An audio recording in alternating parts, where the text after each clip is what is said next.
We will now resume, and I welcome the Chief Executive Officer of Services Australia, Mr David Hazlehurst. Mr Hazlehurst, do you have an opening statement for us today?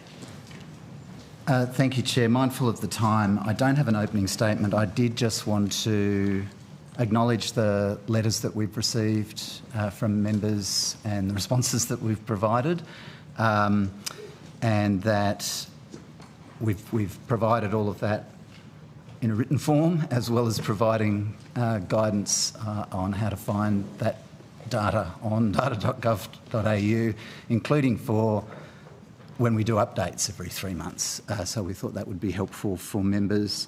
And we noted also, Chair, that the timeframe for questions on notice from the hearing was the 19th of December. We're still working to that timeframe and working with our Minister as well on those responses. And I understand that if we have questions on notice from today, I understand it might be then the 30th of January. So I just wanted to acknowledge that. Any questions from today, the deadline will be the 30th of January, but it obviously doesn't affect questions asked at the last estimates hearing, which indeed, the deadline will remain the same. December. Yeah. Thank you very much. Well, in that case, we'll move forward. So I'll call officers from Services Australia in relation to the matters raised in the letter. If the Deputy Chair is online, it would only be my practice to pass the call to her. Senator Allman-Payne, are you there? Yep, great. Yeah, thanks very much, Chair. Just checking that that's coming through clearly. Yes, it is. Senator. It is, Penny. All right, thank you. Thanks, Mr Hazlehurst and everyone from Services Australia coming back this afternoon. I just have a few questions, and the first one's in relation to Robo-debt and the second one's are in relation to Centerpay. So I might start with the Robo-debt question. I'm seeking some clarity in relation to a Freedom of Information request. The number as it relates to Services Australia is LEX 60393. It does relate to Robo-debt. My understanding is that this is currently tied up between Services Australia and the Office of the Information Commissioner, and I'm just wanting some information from Services Australia as to whether you can provide clarity around when that Freedom of Information request will be complied with. Senator, I'm looking at my colleague here who's acting in the deputy role responsible for Robo-debt matters, but I don't believe we can immediately track down an answer to that. I'm sorry. And I'm sorry to say that I would have to take that on notice. If during the next hour we can provide you with a better answer than that, we will do so. I'm sorry. Yeah, particularly interested in getting clarity around what if it hasn't been complied with and there's not a deadline, what is the expected time frame? Sure. Okay. Because I guess my question that flows from that is Services Australia aware of the compounding impact that delays like this cause for people who have suffered during Robo-debt? And is Services Australia aware that for many people who did experience Robo-debt, getting clarity and information is a really important part of achieving closure? So, of course, Senator, you would expect me to say that, yes, of course, those things are important to me as the Chief Executive Officer of Services Australia. I'm just not familiar with that particular FOI request, so we will do our best to try and provide an answer within the next hour. If we're not able to do that, I'm afraid I will have to take it on notice. All right, thank you. Look, I'll move on to Centerpay then. Sure. So a couple of specific questions around Centerpay, and they're really just straight out factual questions. Yes. And I'm particularly interested in overpayments as they pertain to Ergon Energy. So I'm wanting to know how much in total overpayments Ergon received from former customers via Centerpay. I'll defer to my colleagues who've just arrived at the table, Senator. Thank you. Sorry, it's hard to tell No, all good. online whether people are at the table or not yet. Hi, it's Kirsty Fashioney, Deputy Chief Executive Officer. Just give us a moment. We just think we have that data with us. So if you hear, Thank you. If you hear some papers flicking, that's why. Great. Thanks very much. I've now got a full shot of your table, so that's very helpful.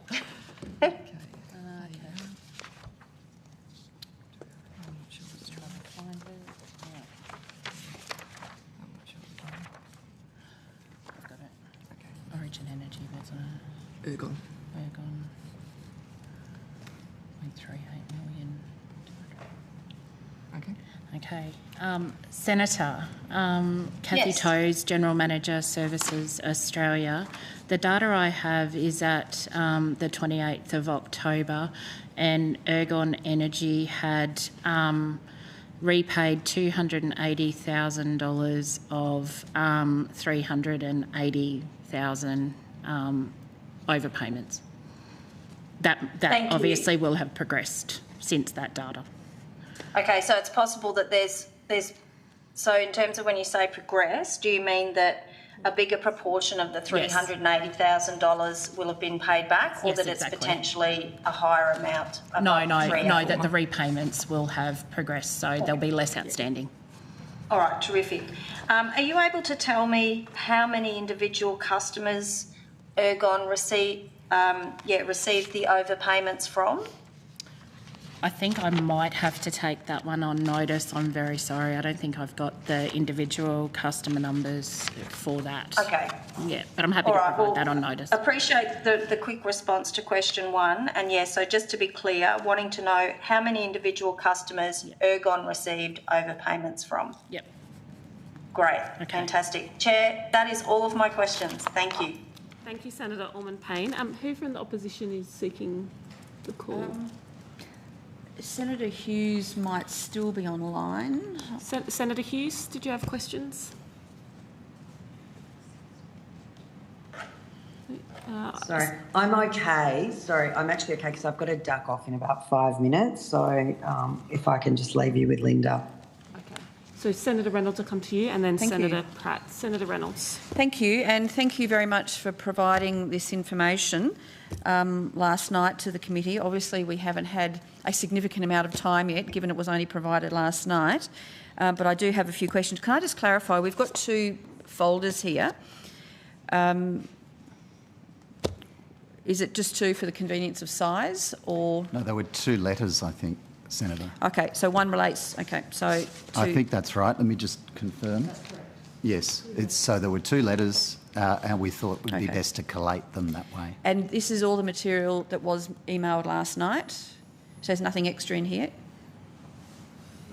I'm getting head nods, so that's... Okay, Yes, that's thank you. correct. Okay, first of all, the first question, I know that this arose from an exchange with Senator Hughes. It was, which led to this process here today, and it related to her request, as I understand it, for data year on year versus quarterly data, which was actually on, as I understand it, was on data.gov.au. Is that correct? That you had the data that was on data.gov.au was actually quarterly, not annually? The data we had on data.gov.au as our first instalment was 3 quarterly sets of data. That is correct. Okay. And I think part of that that confusion may have arisen because Senator Hughes had asked for the financial year data, Right. and then to then be directed to she asked for the annual data for the financial year, and you referred her to the quarterly data. So is the information we've now got, unfortunately I haven't had a chance to look into that much fidelity, but is that now as requested by financial year? I believe so, Senator, yes. And we had, of course, previously provided that data in response to parliamentary questions as well. So the annual data, yes, is in the material that you have. I think in future, given I think a lesson perhaps for us is that when we ask for the data, rather than a generic reference to a generic website, even if you have provided it to other answers, perhaps in the House of Reps, for example, it would be very helpful if you could just answer the question, and if it is a cut and paste from somewhere else at some other time, that would be helpful, so we don't have to go through this, which I'm sure has been painful on all sides. Okay, so it is now definitely by financial year, as requested by financial year. Whatever was requested, it's in the folders. Yes, Senator. Yep. Excellent. So in terms of perhaps the miscommunication is when Senator Hughes asked for the financial year information, we were referred to quarterly information. Was that just an oversight? Someone hadn't realised that the data wasn't actually what Senator Hughes was looking for?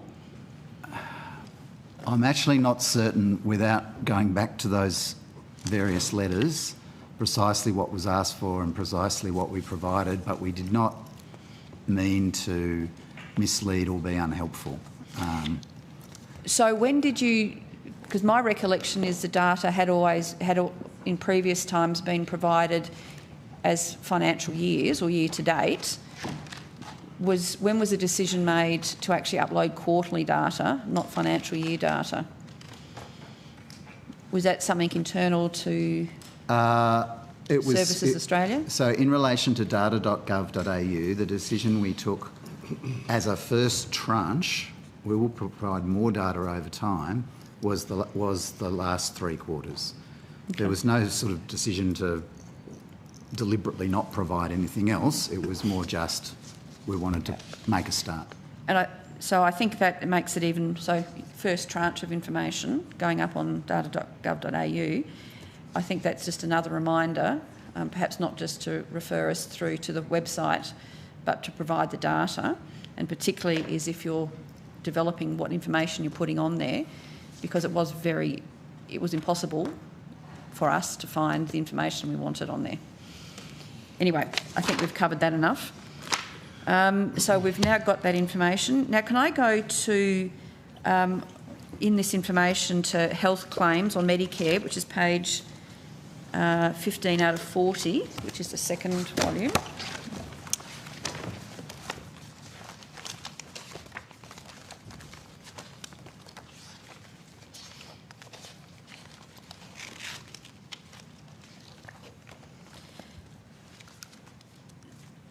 So in 23-24, how many claims, MBS claims, were processed within the timeliness standard? So you've got here within 2 days, but what is the standard? Thank you, Senator. So Robert Williams, Acting Deputy Chief Executive Officer, Customer Service Delivery Group. So as I understand your question, so it's the data on page 15 is talking about the 82% of claims processed within 2 days of claim lodgement, and you want to know the quantum of the number of claims? So we've got here, we've got 3 different categories. You've got Medicare MBS claims submitted digitally at the point of service, not at the point of service, and submitted manually. So can you just clarify, so you've got 2 days, 7 days and 21 days. Is that actually the standard? That's correct. Okay. That's correct. Oh, sorry, Senator. Bo Robertson, General Manager, Operations Management Division. So Medicare claims from customers can be lodged via 3 channels. So yes. At point of service, that timeliness is within 2 days. Digitally, and that KPI is 7 days, and then manual lodgements, which is within 14 days. Okay, so the target is to have all those 3, 82% processed in that time frame. That's correct. But obviously manual was only 40. Okay, so that explains That's those correct. numbers. Thank you. Can I then go to health claims, page 14? Page before, I think. Page 14 of 40.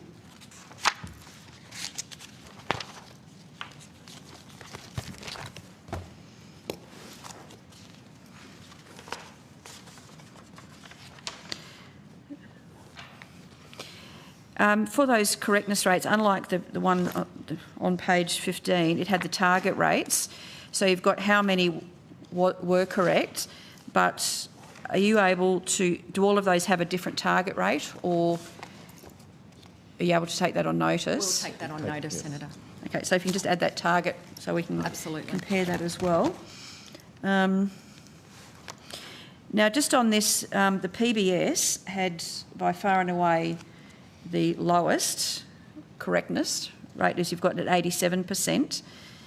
Is there any reason for that, or can you take that on notice? We'll take that on notice, Senator. Okay. And can you also... oh, hang on, was that in the previous one? No, you haven't. Could you also provide for us a comparison over the last 3 financial years in terms of correctness and the target? Presumably the target hasn't changed, but just if it has, if you could mention that for us. Now, actually, for the PBS, rather than going through it now, given time, what is the value of claims delivered incorrectly for the PBS?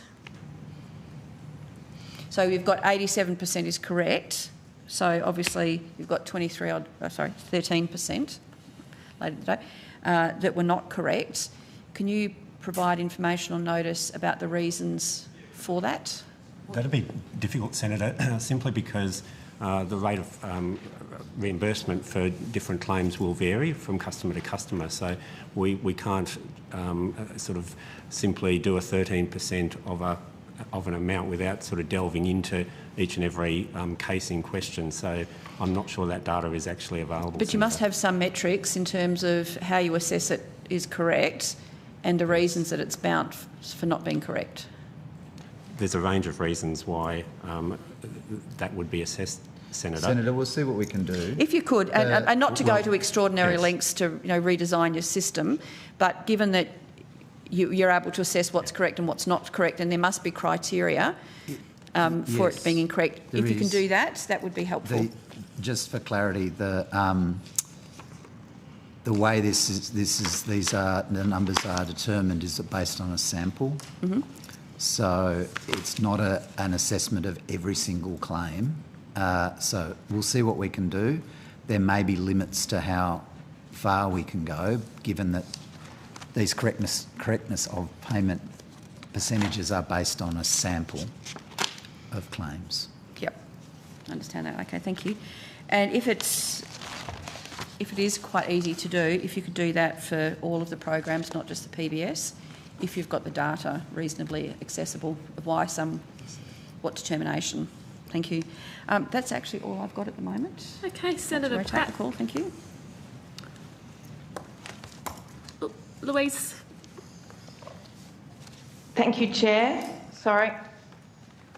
I also have some questions with respect to Centerpay, please. I know you've gone through a substantial reform. Yes, Senator. And I'm looking to... Sorry, I've just got to find the right page.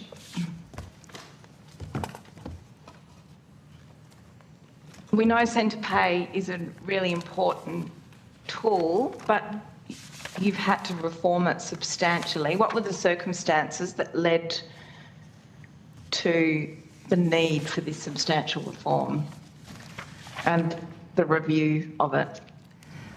Thank you, Senator. Kirsty Faishney, Deputy Chief Executive Officer again. Quite frankly, a range of reasons has probably led to why the Centerpay reform commenced earlier this year, including questions such as from yourself around concerns that had been identified, concerns raised by advocates, and of course areas of concern that the agency had also seen.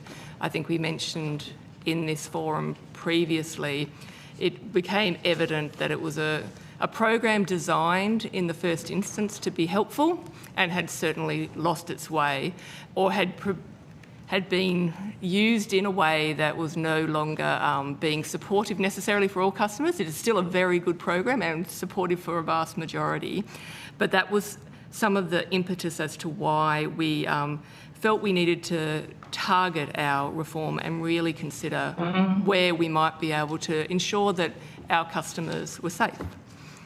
I might actually, the leader of the reform group is sitting next to me, so I might just ask Cathy if there's anything else she might want to add to that. Thank you. Hello, Senator Cathy Toes again. I think, as Kirsty said, there's many reasons for the reform occurring, including strong advocacy from various groups who support people on the ground to navigate their financial circumstances. What I would say about the reform process is it has been such a strong collaboration between the advocacy groups, our agency, across the Commonwealth and state and territory jurisdictions, including with regulators, etc., and also with businesses, and we've been out into communities as well, both in metropolitan areas as well as into remote communities. And we've done public submissions, which is something a little bit different for our agency, and I think we'll be seeing a lot more of that into the future. And we received 117 submissions into the reform of Centerpay, and I guess taking into consideration everything that we've heard, we've come up with what we think is a really strong approach to reforming the program in the future. So currently Centerpay has 41 approved service reasons on the program. We're looking at removing 8, and that was announced actually last week by Minister Shorten, that 8 would be removed, and they're 8 of the high-risk service categories that will be taken off, and we'll see as a result probably around 400 businesses being removed. And so areas of concern that have been raised before, such as household goods, lease and rental conditions apply there, social and recreational commitments, basic household items, funeral expenses and others will be removed. And then so the categories will be reduced, reducing the risk potential, but then 24 other service categories that do remain will be further strengthened and tightened up, Senator. And I know one of the areas that you've been interested in particular is around the accommodation area and drug and rehab facilities. And so I did actually want to assure you that part of the tightening up of the accommodation service reason, that will be occurring as part of the work that we're doing to strengthen the approval processes, but also we're also tailoring contractual arrangements as well to specific reasons. And I mentioned before the work with the regulators. We have a regular forum, and we've got accommodation and tenancy regulators on there too, so we'll be able to hear from the states and territories what's going on. That's such terrific news. So I can see you've released the review. What has been the response to the discussion paper, and who has responded to that, and what have they said? And how does that feed into that next body of work that you're undertaking? But I guess I can also see that you're making changes right now. Yeah, that's right. So we have had responses to the discussion paper and and obviously to the announcement as well that's come out.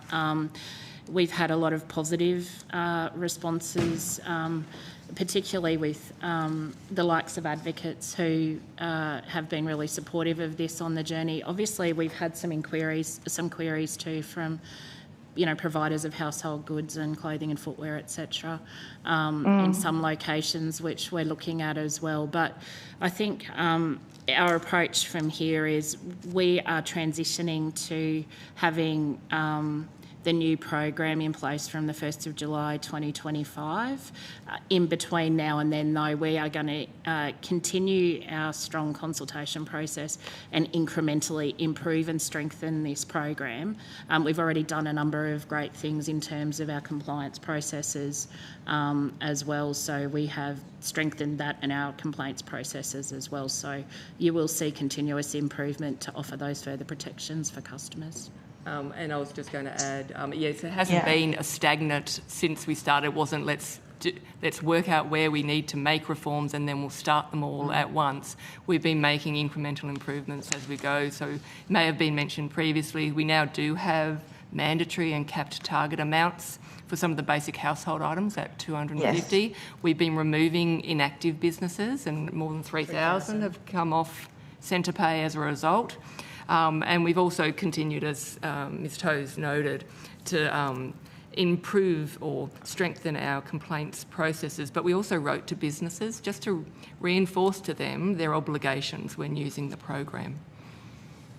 Yeah, and so does that mean I guess I'd like to know how many businesses have been removed currently, and I can see that you're now removing businesses because there's fewer inside the system. Some will be businesses and others will be, I guess, other types of inactive entities. How many have been removed, and what work have you done with ASIC on ensuring that businesses that do remain in, where in effect Centerpay is being used as a credit tool, is compliant with consumer protections, including credit consumer protections? Thanks, Senator. We have a very close relationship with ASIC, and we share information very regularly with them about businesses that we're concerned with in relation to Centerpay, and there are some active investigations underway in that regard. I won't get into those in detail because they are a matter of investigation. Yeah.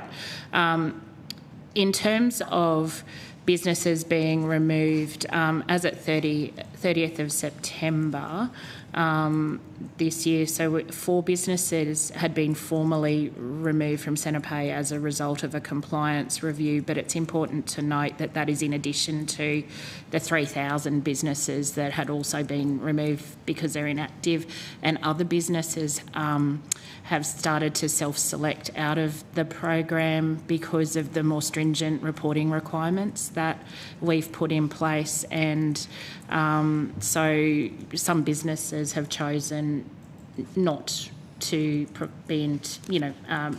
continue with Centerpay because they don't keep the level of reporting that's needed to satisfy us as an approved business on the program. Thank you, that's helpful. At the previous rounds of estimates, and we've touched on this already in relation to consumer leases, and they've been declining now as a proportion of transactions. Are you able to tell us how much what that decline is and what that's been a reduction from? How much of that is attributed to this $250 cap, and what are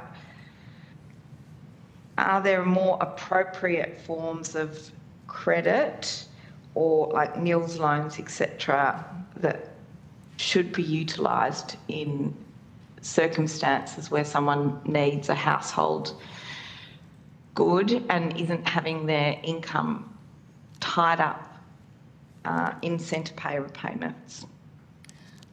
Yes, Senator. So currently it's 2.4% of the total value of all Centerpay deductions are for consumer leases, and that has been steadily declining over the years. I think it was 4% last financial year. And as high as 13% Right. in 14-15. Yeah. In terms, What was it in 14-15, did you say? Almost 13%. Right. in terms of consumer leases and alignment to Centerpay under the reforms, I think it's important to note that Centerpay started as a regular bill paying service, and that is very much what the heart of Centerpay will be moving forward. So it's essential goods and services aligned to that essential bill paying service. So it's not in the remit of Centerpay to support the build-up of credit arrangements. We're very cognisant of the fact that those types of arrangements can increase the financial vulnerability for people. And I'd just like to reinforce the reason for this is because of the consultation with the extensive consultation. This is not the department or the agency making a decision that based on what we've seen. It's what's been agreed and what's been worked through, that this is where everyone would like Centerpay to land. To go, Yeah. Great.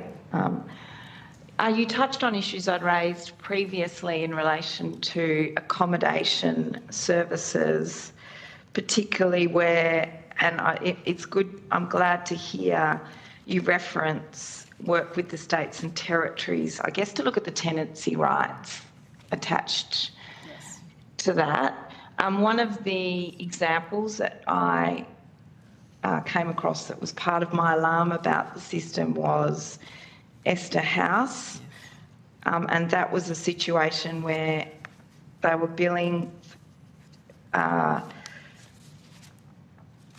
people in Esther House via Centerpay for their accommodation.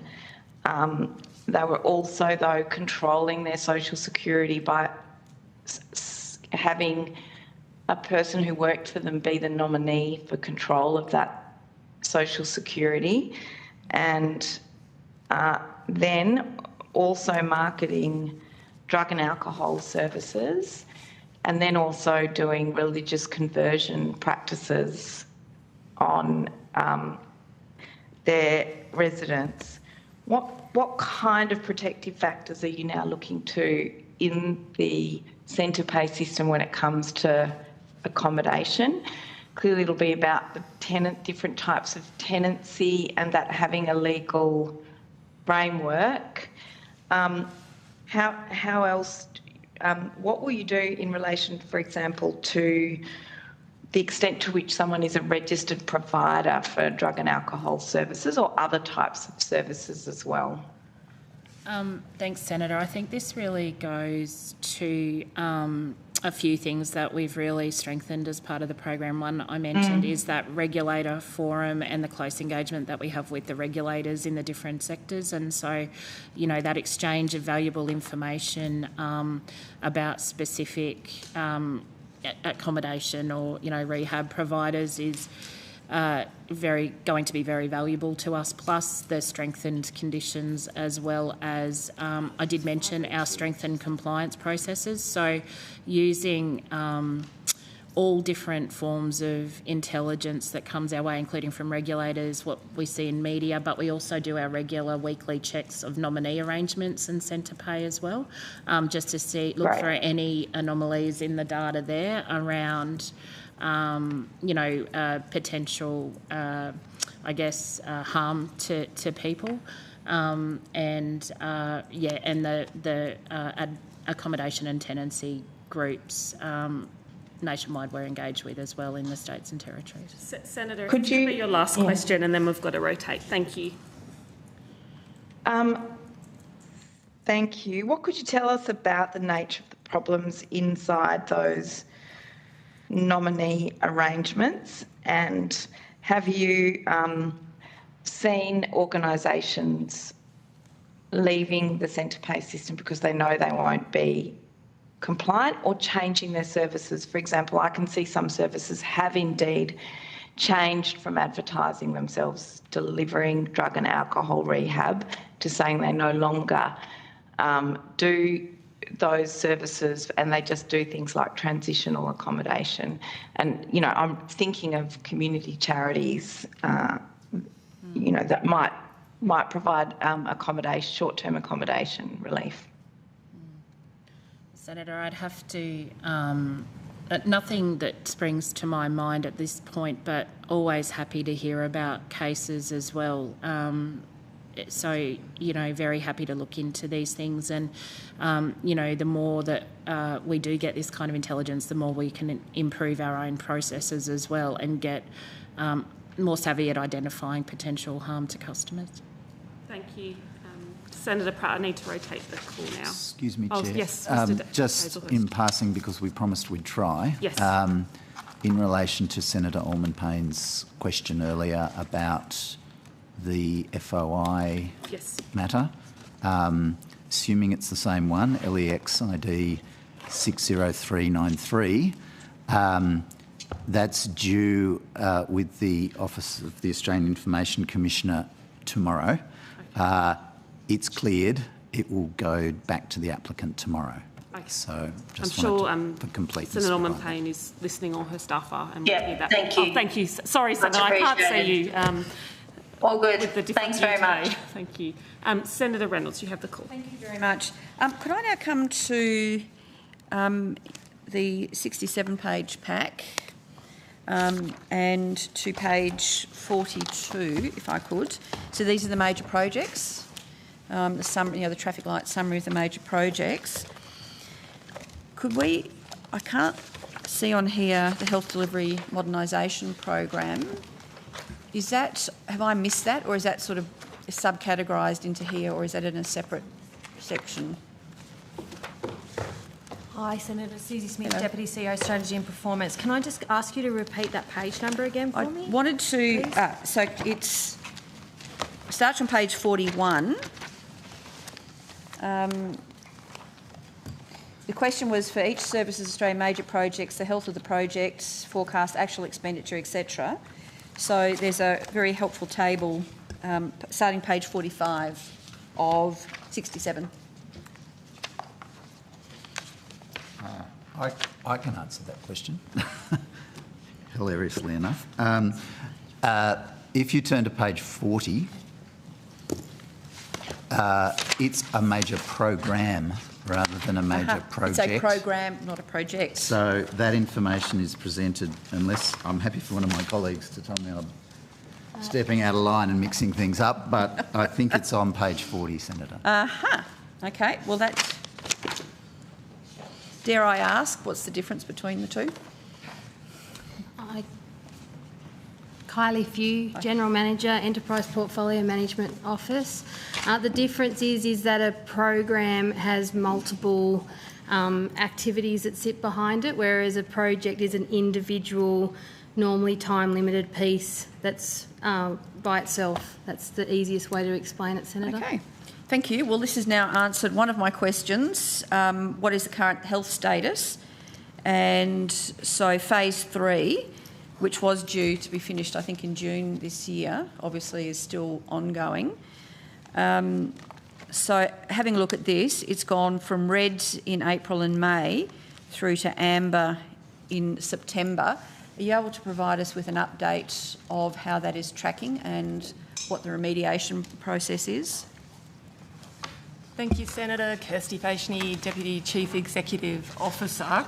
So yes, the program is tracking amber at the moment. It's continuing to deliver very well, I have to say. I think you've heard from us at this table previously, despite the colour, which can be for a range of reasons, and for some of these they will be milestones, because as you note, phase 3 in and of itself has slipped. We are also delivering phase 4 at the same time right now, and the program is currently due to end at the end of this financial year. So it's just had another major release go through. We continue to see strong uptake on what has been delivered, such as Medicare And this is still phase 3? It's both. They're being delivered side by side. It's the nature of a major program. Nothing sort of just ends and starts. Okay, so in this report here, we've just got phase 3. Is phase 4 reported on here at all? It's all included. It just says no, because in here it says just phase 3 in this table here. Yeah, it's terminology. It's actually phase 3 and phase 4. Yeah. So does that mean phase 4 is also amber? Yeah, because they'll be considered at a program level, not at the project level. So there'll be, within that amber, there'll be green projects, there'll be amber projects. So it's the nature of grouping up. So the reason this is in program and not in projects is that there's multiple projects, which puts it in as a program, not as individual projects. And size and complexity And size. can make it a program too. Yeah. Okay, Which, of course, does mean, Senator, that there can be many, many green projects and Yes. one amber one, and that trips it over into amber. Okay. So have you got forecast beyond September? So have you got sort of October or November in terms of, is it still amber or is it now tracking green? It's tracking towards green because to ensure, because we don't obviously want to not pay attention to these things, we've just had another program board. It's where you've heard us talk about them previously, project change requests. Yes. Yeah, where things, So those are getting approved through the project boards to help remove the tolerances issue that can cause a colour as opposed to where the attention needs to be. So we're expecting it to continue to track that way. If it stays amber, personally, it just continues to ensure management focus. But we are aiming for this program and working very closely with our policy agency, the Department of Health and Aged Care, to continue to deliver through to June 2025. So you said by the end of this financial year. Now, the additional money, because I recall there was money, was it $33 million added to the program? Was that, and I think from memory there was different projects that it was for. Were they for additional scope in terms of phase 3? Or was this actually to provide additional funding to deliver some of those components? No, it's for new scope. So it's for new announces, new deliverables that the government's... New deliverables, okay. Okay, thank you. And if I've got any more questions on that, I'll put them on notice, but I think that was pretty clear. Now, can I come to some questions that I asked at the last session in relation to the ICT changes for the new Aged Care Act? And I think I made the observation that it seemed to be the most ambitious large-scale project delivered in the shortest period of time in the history of the Commonwealth Government, and nobody has actually disabused me of that, and probably not much more important. So now the new Aged Care Act commences on the 1st of July next year, which is what, 7/8 months away. And it can only start if the new IT systems are fully in place, they've been beta tested and they're working. Yep. Otherwise it will be, I can't even think of a word adequate enough to describe the chaos. So could you just update us on how that is progressing? Yep, I might start. Different to what you might have heard in other areas around the aged care reforms, this one is very much being led by the Department of Health and Aged Care, and this is us working with them. So they're sort of lead versus the other way around. Is that actually supposed to reassure us or concern us? One moment. So I just wanted to sort of set roles and responsibilities around this. So what we're doing is going to be linking in with a lot of what they're doing. I can assure you there is a very strong focus and engagement, and while there may only be 8 months left now, as you know, agencies like ourselves work closely with policy and on when decisions may be made public as opposed to when we can start work on them. But I will actually turn to our wonderful Chief Information and Digital Officer, who's got a lot of more help. Yeah. Thank you, Senator. So Charles McCarty, Chief Information and Digital Officer. The one advantage we do have in the aged care space is it's one of our more modern systems. You probably remember, Senator, we replaced the old Spark system in the residential aged care space, which was one of our oldest and riskiest systems. That was replaced just on 3 years ago. And our aged care managed payment system is also a SAP-based system. As you know, we have a large SAP technology-based workforce that we're able to scale quite quickly. So from our perspective, even though we're going to be quite busy over the next 6 months, I'm not worried that we'll meet the milestones that we're given. So while health and aged care, can we just unpack that a bit further? Because I think it'll be quite instructive for us in terms of following this forward. So health and aged care have the policy responsibility. Are you doing, so you're modifying existing, your new system, and so it's only modifications, well not only, because it's a big job. So what is the timeline you're working to? And presumably DTA's got some sort of whole of government responsibility over that? Or is it mainly between Services Australia, Health and Aged Care Ageing? Yeah, so DTA always have a responsibility for the larger programs around assurance. So they'll have an assurance function there, where they will look at both Department of Health and Aged Care and also us to see how we're performing. I think one of the advantages we've got here as far as system changes in the SAP space, it's a lot more agile and faster to change than we've got in, say, some of the legacy systems like ISIS or in the child support systems. Yep. Okay, so have you actually worked out, have you got the project worked out in terms of, are you able to take that on notice and perhaps so that we can actually see what the milestones are and who's actually responsible for what and when? So you're saying that, and I do understand that the SAP is easier. How different will the new system be from what's currently being operated? Yeah, so I think it's probably best if we take that on notice and just give you the milestones and what's being changed, I think, Senator. If you could, just so we can actually see, and then as we go into next year, we can come back and just see how that progress is going. So have you got a plan B if either the changes haven't been implemented and tested properly as they need to be, or there are problems, and as you know, as you go through and make these changes, problems do occur as a matter of course. So if these changes are not fully implemented, tested, and you are confident that it will work, it'll be a seamless transition, is there a contingency plan? I think different to probably where your mind might be, which was the stuff we had to do with the changes to the payment system. There's no hard cut-off for aged care reform. These will be rolling reforms going forward. So while we say 1 July, that's the start in many ways.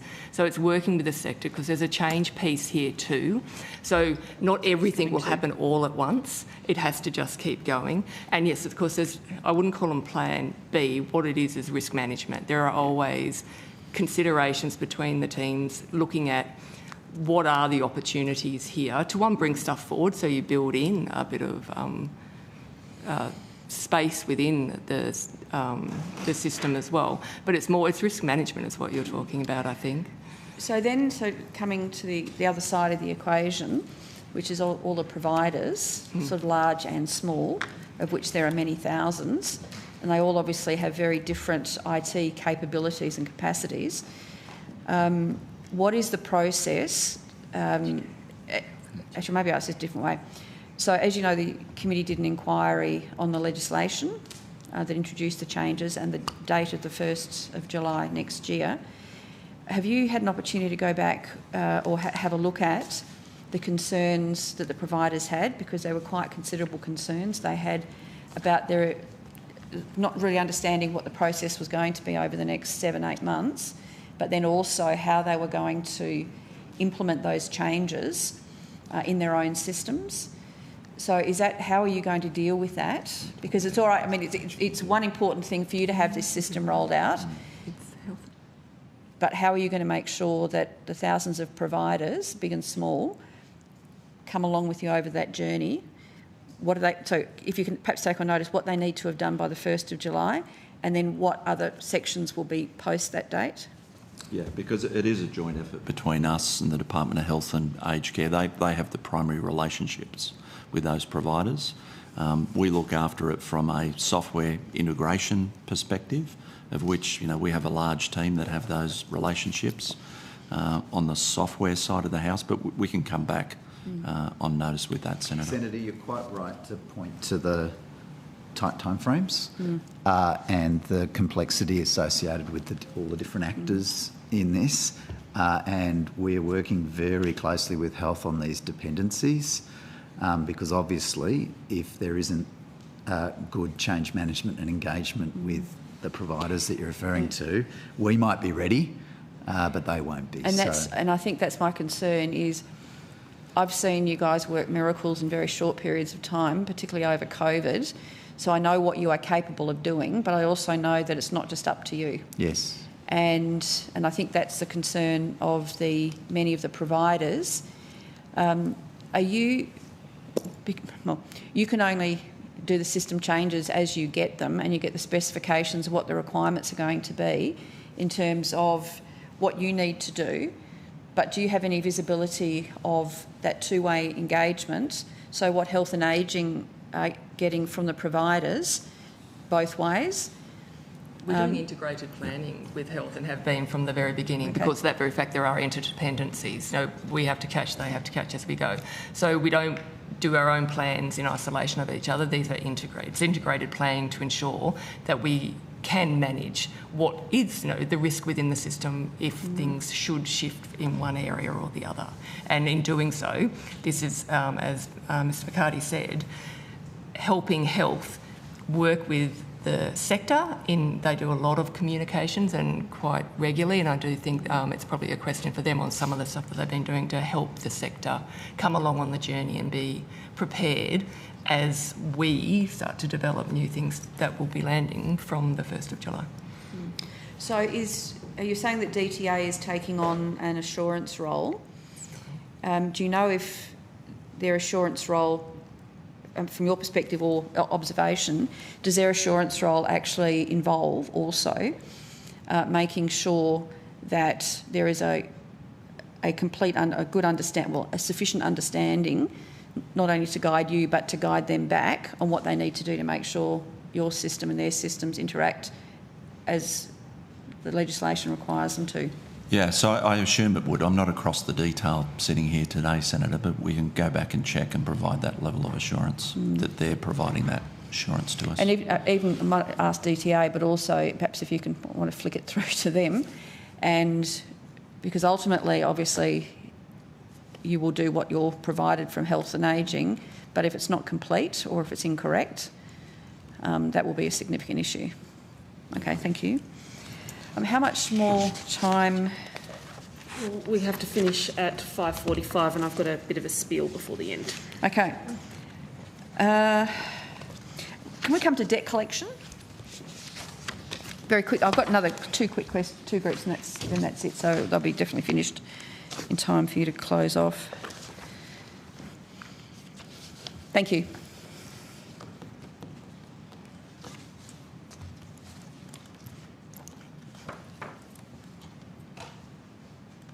Yes, Senator, we're ready.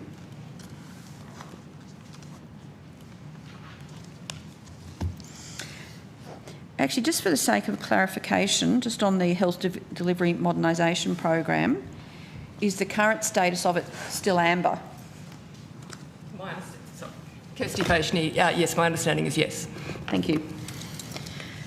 Okay, now, last year the Minister took the decision to cancel the use of external collection agencies, and I understand that documents obtained under freedom of information, I think, from Senator Hughes, that the agency has lost contact with some or a number of individuals owing debt to the Commonwealth who were previously engaged with ECAs.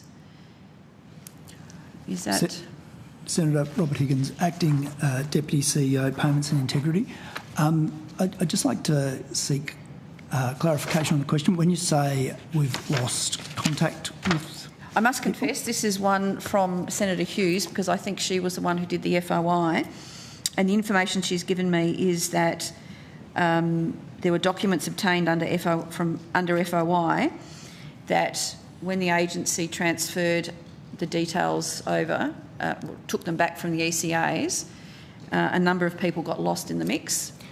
I think so their debts haven't been pursued.